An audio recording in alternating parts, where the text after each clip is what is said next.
우리 딸이랑 똑같이 생겼어. 또 저 애가 혼잣말하네.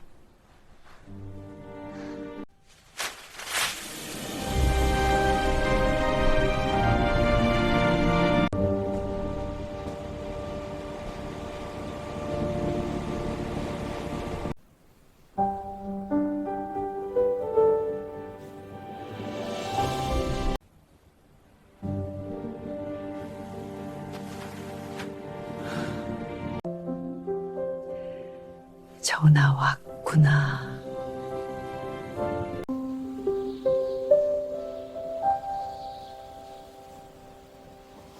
혹시 여러분에게도 이런 경험이 있었나요? 평생 품고 살았던 상처가 어느 날 갑자기 전혀 다른 의미였다는 걸 알게 되는 순간 말입니다. 오늘 들려드릴 얘기의 주인공 박정은 씨도 그랬습니다. 55년을 살면서 단 한 번도 의심해보지 않았던 진실이 어느 날 완전히 뒤바뀌게 되거든요. 이야기를 본격적으로 시작하기 전에 잠깐 구독과 좋아요, 여러분의 작은 클릭 하나가 이런 마음을 울리는 얘기들을 계속 이어갈 수 있게 합니다. 그리고 혹시 오늘 얘기를 들으시면서요, 떠오르는 분이 계시다면 댓글로 그 마음을 나눠주세요. 우리의 따뜻한 말 한마디가 누군가의 하루를 바꿀 수 있으니까요. 저는 박정은입니다. 아침 7시부터 저녁 7시까지 어르신들의 식사를 도와드리고 목욕을 시켜드리고 말벗도 되어드리죠. 힘들지만 보람있는 일이라고 생각하면서 살아왔어요. 그런데 참 아이러니하게도 저는 정작 가족의 돌봄을 받아본 적이 거의 없습니다. 어머니 얼굴도 제대로 기억나지 않아요. 3살 때부터 외삼촌 집에서 자랐거든요. 정은아, 너가 엄마는 날 버리고 도망가 버렸다. 외숙모가 어렸을 때부터 그렇게 말씀하셨어요. 전남 순천 시골에서 말이죠. 그때는 외숙모 말이 당연한 줄 알았습니다. 어머니는 저를 원하지 않았고 그래서 외삼촌 집에 맡기고 어디론가 떠나셨다고요. 하지만 이상했어요. 가끔 꿈에서 따뜻한 목소리가 들려왔거든요. 정은아, 엄마가 꼭 다시 데리러 올게. 응? 그 목소리가 너무 설명해서 깨어나면 한동안 멍하니 앉아있곤 했습니다. 그럴 때마다 외숙모는 화를 내셨어요. 쓸데없는 생각하지 마라. 네 엄마는 이미 새 가정을 꾸렸을 기다. 그런 말을 들으면 가슴이 저려왔습니다. 정말 어머니는 저를 잊고 사신 걸까요? 그런데 지난달 요양원에 새로 입소하신 할머니 한 분이 저를 보더니 이상한 말씀을 하셨어요. 어머나, 어디서 많이 본 얼굴이네. 우리 딸이랑 똑같이 생겼어. 김순옥 할머니였습니다. 79세시고요. 경증 치매 진단을 받으셨죠. 처음엔 그냥 치매 때문에 하신 말씀이려니 했어요. 그런데 할머니는 계속 저를 유심히 보시더라고요. 아가씨, 혹시 이름이 뭐예요? 정은이라고 합니다. 정은이. 할머니가 제 이름을 되뇌시는 표정이 심상치 않았어요. 마치 무언가를 기억해내려고 애쓰시는 것 같았죠. 1980년대 전남 순천은 정말 가난했습니다. 외삼촌은 농사를 지으셨는데 흉년이 계속되면서 집안 형편이 말이 아니었어요. 그런 집에 어린 저까지 맡겨진 거죠. 저는 말 그대로 가사도우미였습니다. 5살 때부터 설거지를 했고요. 6살부터는 빨래도 했어요. 외숙모는 저를 절대 정은이라고 부르지 않으셨습니다. 야, 네가 밥그릇 깨뜨렸지? 조심히 해야지. 니는 왜 그렇게 덤벙거리노? 네 엄마도 이런 식이었다. 항상 니 아니면 애라고 불렀어요. 이름이 있는데도 말이죠. 그때는 그게 당연한 줄 알았습니다. 학교도 제대로 못 갔어요. 농번기에는 논에 나가야 했고 집안일이 밀리면 학교 대신 집에 있어야 했거든요. 선생님이 가끔 찾아와서 물어보면은 외숙모는 이렇게 말씀하셨죠. 아이고 선생님, 얘는 공부보다 일선이 더 필요한 집 아이라 얘. 이해해 주이소. 응? 그럼 선생님은 안쓰럽다는 표정으로 돌아가시곤 했어요. 저도 그때는 그게 제 운명이라고 생각했습니다. 가장 힘들었던 건 밤이었어요. 외삼촌과 외숙모는 안방을 쓰시고 외삼촌 아들 2명은 건넌방을 썼죠. 저는 마렵고 작은 방에서 혼자 잤습니다. 겨울이면 냉골이었어요. 이불 속에서 달달 떨면서 중얼거렸죠. 엄마 언제 오실까? 그러면 외숙모 목소리가 벽 너머로 들려왔어요. 또 제가 혼잣말을 하네. 이거 정말 답답하네. 야. 점점 혼잣말조차 못하게 됐습니다. 어머니를 그리워하는 것도 죄가 되는 것 같았어요. 하지만 외숙모의 행동에 뭔가 이상한 구석이 있었습니다. 가끔 편지가 오면 허둥지둥 감추려고 하셨어요. 그리고 저 몰래 누군가와 전화 통화를 하시는 것 같았죠. 한 번은 안 된다고 했잖아. 지금은 때가 아니라고. 한 번은 그런 말씀을 하시는 걸 들었어요. 누구와 통화를 하시는지, 뭐가 안 된다는 건지 궁금했지만 물어볼 용기는 없었습니다. 1996년 제가 16세가 되던 해였어요. 외삼촌이 편찮으셔서 병원에 가셨는데 외숙모도 따라가셨죠. 집에는 저 혼자 남았습니다. 그날따라 외삼촌 방이 궁금했어요. 평소에는 절대 들어가지 말라고 하셨거든요. 살금살금 들어가서 둘러보는데 장롱 서랍에서 편지 봉투 하나가 보였어요. 손이 떨렸습니다. 하지만 호기심을 참을 수가 없었어요. 편지를 펼쳐보는 순간 세상이 뒤바뀌는 것 같았습니다. 정은이를 꼭 데려오고 싶습니다. 지금 일이 정리되면 바로 갈게요. 아이가 건강한지 궁금해요. 편지라도 한 통 보내주시면 안 될까요? 매일매일 우리 정은이 생각뿐이랍니다.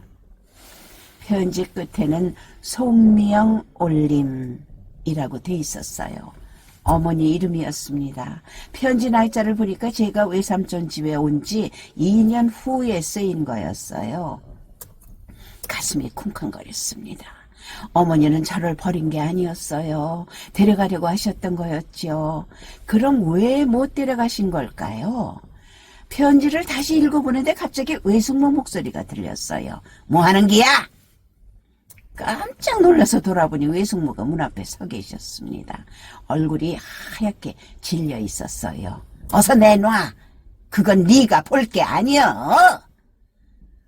외숙모, 이게 무슨 뜻이에요? 어머니가 저를 데려가려고 하셨다는 거 아니에요? 외숙모는 편지를 빼앗더니 찢어버리셨어요. 이건 가짜야. 누가 장난으로 보낸 거다. 너가 엄마는 진짜로 도망갔으라. 거짓말이에요. 편지에 제 이름도 있었고 어머니가 저를 찾으신다고 했어요. 말 안 해. 그런 일은 없었다.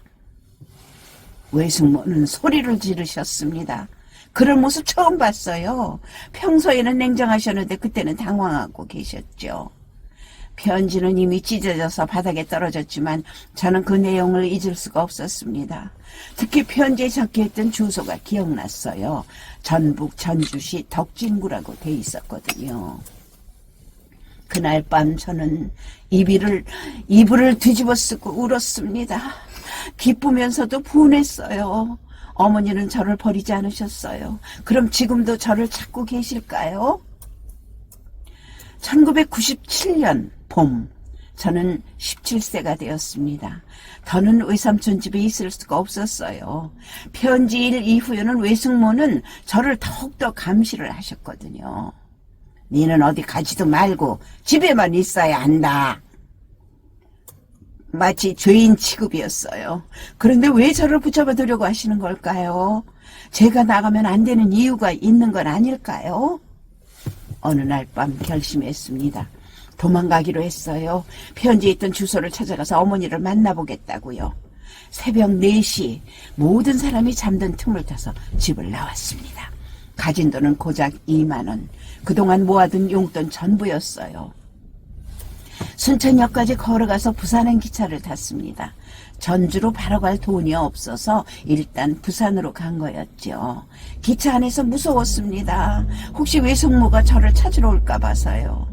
그리고 정말 어머니를 만날 수 있을까 하는 불안감도 있었고요. 부산역에 도착했을 때는 오후였어요. 갈 곳이 없어서 일단 역 주변을 돌아다녔습니다. 그러다가 작은 식당에서 아르바이트 구함이라는 벽보를 봤어요. 저 사장님, 일 좀 할 수 있을까요? 나이가 어떻게 되노? 저 18살입니다. 거짓말이었죠. 하지만 어쩔 수 없었어요. 그래, 그럼 설거지부터 해봐라. 하루에 2만 원 줄 테니까. 그렇게 부산에서의 생활이 시작됐습니다. 식당 구석에서 잠을 자고 남은 음식으로 끼니를 때웠어요. 사장님은 나쁜 분이 아니었지만 저는 매일 울었습니다. 식당에서 2개월 일하다가 동갑내기 아이를 만났어요. 김미경이라는 친구였는데 저처럼 집을 나온 아이였죠. 정은아, 우리 같이 전주 가자. 내가 아는 언니가 거기서 일하고 있어. 미경이 때문에 전주에 갈 수 있었어요. 그 친구 덕분에 어머니가 계실지도 모르는 그 도시에 발을 딛게 된 거죠. 전주에서 미경이와 함께 닭갈비집에서 일했습니다. 주인 아주머니가 좋은 분이었어요. 저희를 딸처럼 대해주셨죠. 정은아, 니는 참 착한 아이로구나. 부모님이 많이 그리웠지? 그 말을 듣고 눈물이 날 뻔했어요. 어른이 저에게 따뜻하게 말해주신 게 얼마만인지 몰라요. 하지만 미경이가 어느 날 무서운 얘기를 해줬어요. 정은아, 내가 들은 건데 예전에 이 동네에서 입양 중개 사업을 불법으로 하던 곳이 있었대. 부모가 아이를 찾으러 와도 이미 입양 보냈다고 거짓말하고 아이한테는 부모가 버렸다고 말하고 그랬다는 거야. 그 말을 듣는 순간 온몸에 소름이 돋았어요. 혹시 제가 당한 일도 그런 거였을까요? 2024년 현재로 돌아오겠습니다. 김순옥 할머니가 요양원에 오신 지도 어느덧 한 달이 지났어요. 할머니는 다른 어르신들과는 달리 유독 저에게만 애정을 보이셨습니다. 정은아, 오늘도 고생이 많다. 할머니, 괜찮으세요? 제가 할 일이에요. 아니야, 네가 너무 착해서 마음이 아프다. 세상에 이렇게 착한 아이가 어디 있노? 할머니는 제 손을 꼭 잡으시곤 했어요. 그런데 그 손길이 묘하게 익숙했습니다. 어디선가 느껴본 것 같은 따뜻함이었어요. 간호사 김대리가 할머니 차트를 보여준 적이 있어요. 정은씨, 순옥 할머니 상태 어떠세요? 자꾸 실종된 딸 얘기만 하시네요. 실종된 딸이요? 네. 40년 전에 딸을 잃어버리셨다고 하세요. 그때부터 계속 찾으시다가 치매가 오신 것 같아요. 가슴이 두근거렸습니다. 40년 전이면 제가 태어난 시기와 비슷했어요. 혹시 딸 이름이 뭐라고 하시나요?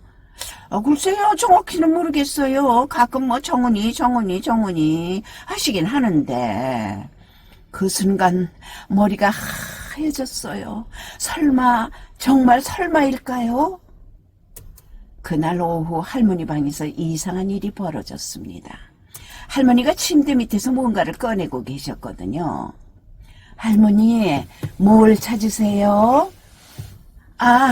정은아, 너한테 보여줄 게 있어서 그래. 할머니가 꺼내신 건 오래된 사진이었습니다. 흑백 사진이 젊은 여자가 작은 아이를 안고 있었습니다. 아이는 한 3살 정도로 보였어요. 이게 누구예요, 할머니? 내 딸이랑 손녀야. 우리 정은이 참 예뻤지? 사진 속 아이를 보는 순간 온몸이 얼어붙었습니다. 그 아이가 저였어요. 틀림없었습니다. 어린 시절 외삼촌이 찍어준 사진과 똑같은 얼굴이었거든요. 할머니, 이 사진 어디서 구하셨어요? 내가 찍은 거지. 우리 정은이 마지막 사진이야. 할머니가 사진을 쓰다듬으시는 손길이 너무나 애틋했어요. 하지만 치매 때문에 기억이 뒤섞이신 것 같았기도 했어요. 할머니, 혹시 성함이 어떻게 되세요? 송미영이야. 와 그러노? 송미영. 편지에서 봤던 그 이름이었어요. 온몸이 떨렸습니다. 다음 날 휴가를 냈습니다. 전북 전주에 있던 그 주소를 찾아가 보기로 했어요. 혹시 아직도 뭔가 단서가 남아있을지 몰랐거든요. 전주 덕진구 그 동네는 많이 변해 있었습니다. 하지만 오래된 건물 하나가 눈에 띄었어요. 사랑의 집이라는 간판이 희미하게 남아있는 3층 건물이었죠. 죄송합니다. 혹시 이 건물에 대해서 아시는 거 있으세요? 근처 수포 아주머니에게 물어봤습니다. 거기 옛날에 입양센터였어요. 한 20년 전에 문을 닫았는데 뭔가 말이 많았던 곳이죠. 말이 많았다는 게 무슨 뜻이에요? 불법으로 애들을 입양 보내고 그랬다는 소문이 있었어요.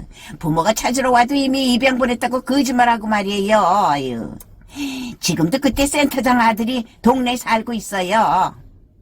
심장이 빨리 뛰었습니다. 혹시 제 얘기를 들을 수 있을까요?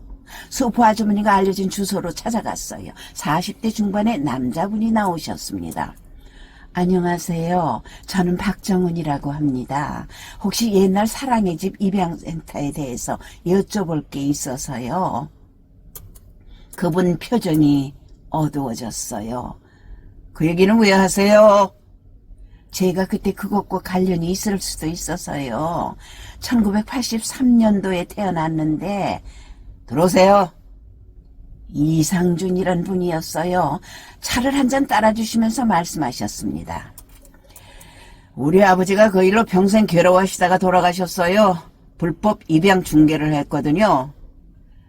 혹시 저와 관련된 기록이 남아있을까요?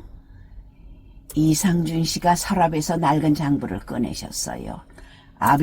아버님께서 남기신 거예요. 나중에 문제될까봐 증거를 다 태우라고 하셨는데 저는 못 태우겠더라고요. 언젠가는 진실을 알려야 한다고 생각을 했거든요. 장부를 넘기다가 멈추셨어요. 박정은 1983년 3월생 여기 있네요. 정말요? 뭐라고 적혀 있어요? 부모가 여러 번 찾으러 왔지만 외삼촌이 돌려보냈다고 돼 있어요. 그리고 여기 편지도 여러 통 왔는데 다 외삼촌한테 전달했다고 나와 있고요. 세상이 무너지는 것 같았어요. 그럼 제 부모님이 저를 포기한 게 아니었다는 말씀인가요? 그렇죠. 오히려 끝까지 찾으려고 하셨어요. 특히 어머니분이 거의 매달 오셨대요. 이상준 씨가 서랍 깊숙한 곳에서 편지 봉투 하나를 꺼내셨습니다. 이건 마지막에 오신 편지예요. 아버지가 전달하지 못하고 그냥 보관하고 계셨었거든요. 편지를 받아든 손이 떨렸어요. 봉투에는 정은이에게 라고 적혀 있었습니다. 편지를 펼치는 순간 눈물이 쏟아졌어요. 우리 정은아, 엄마야, 네가 이 편지를 언제 볼지 모르겠지만은 엄마는 포기하지 않을 거야. 매일 너를 찾고 있어. 외삼촌이 자꾸 너를 만나게 해주지 않지만은 엄마는 꼭 너를 찾을 거란다. 네가 건강하고 행복하게 자라고 있다면은 그것만으로도 다행이야. 하지만 엄마는 꼭 너와 함께 살고 싶어. 꼭 데리러 갈게. 응? 조금만 기다려줄 수 있을까? 사랑한다, 우리 딸아. 편지 끝에는 이런 문장이 있었어요. 혹시 나중에 엄마를 찾게 되면은 광주 효성 요양원으로 와. 엄마가 거기 가 있을 거야. 효성 요양원, 바로 제가 일하고 있는 곳이었어요. 이 편지가 언제 쓰인 건가요? 2023년도에요. 작년 말쯤에 오셨던 것 같아요. 그 순간 모든 퍼즐이 맞춰졌습니다. 김순옥 할머니, 아니 어머니는 저를 찾아서 제가 일하는 요양원에 직접 입소하신 거였어요. 급하게 요양원으로 돌아갔습니다. 어머니 방으로 뛰어들어가니 어머니가 창밖을 보고 계셨어요. 어머니가 돌아보셨어요. 치매 때문에 흐려진 눈이었지만 분명히 반가워하시는 표정이셨습니다.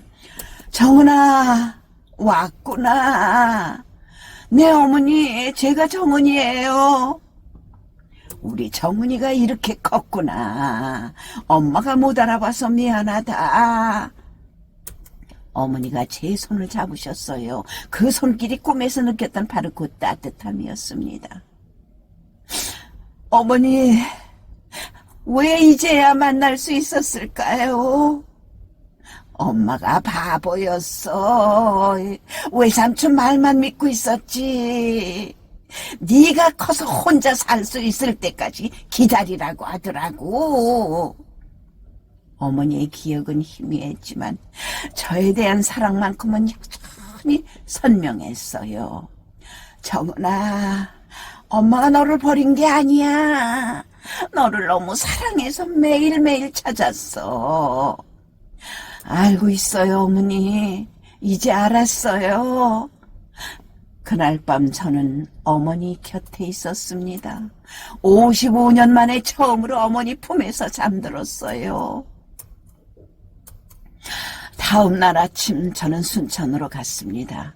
외삼촌은 이미 돌아가셨고 외숙모만 혼자 사시고 있었어요. 정은이냐? 어쩐 일로 왔노? 외숙모, 진실을 알고 싶어요. 왜 어머니를 만나지 못하게 하셨어요? 외숙모는 한참 동안 말이 없으시더니 한숨을 쉬셨어요. 미영이가 너를 키울 형편이 안 됐어.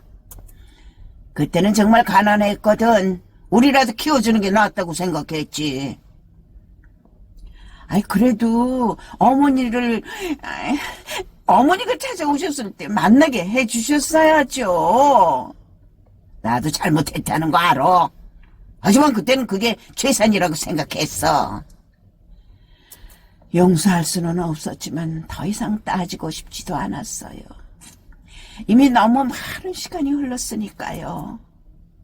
어머니의 옛집도 가봤습니다. 지금은 다른 사람이 살고 있었지만 집주인분이 어머니가 남기고 간 물건들을 창고에 보관하고 있다고 하셨어요. 미영 씨가 딸 찾으러 간다고 할 때 이것들을 꼭 보관해달라고 부탁했어요. 낡은 상자를 열어보니 제 어린 시절 사진들과 일기장이 들어있었어요. 일기장을 펼쳐보니 어머니의 글씨가 빼곡히 적혀 있었습니다. 정은아, 엄마가 너를 데리러 갈 거야. 조금만 기다려. 오늘도 너를 보고 싶어서 견딜 수가 없었어. 정은아, 우리 꼭 다시 만나자. 매일매일 절 그리워하시는 마음이 고스란히 담겨 있었어요. 마지막 장에는 이런 글이 써 있었습니다. 내 딸 이름은 박정은이다. 세상에서 가장 소중한 이름이다. 일기장을 가슴에 안고 울었습니다. 저는 버려진 아이가 아니었어요. 누군가에게는 세상에서 가장 소중한 이름이었던 거지요. 저는 매일 어머니 곁에 있습니다. 치매가 심해지셔서 저를 알아보지 못할 때도 있지만 제 손을 잡으시면 안심하세요.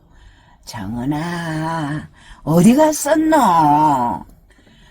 여기 있어요, 어머니. 항상 어머니 곁에 여기 있을게요. 어머니가 웃으세요.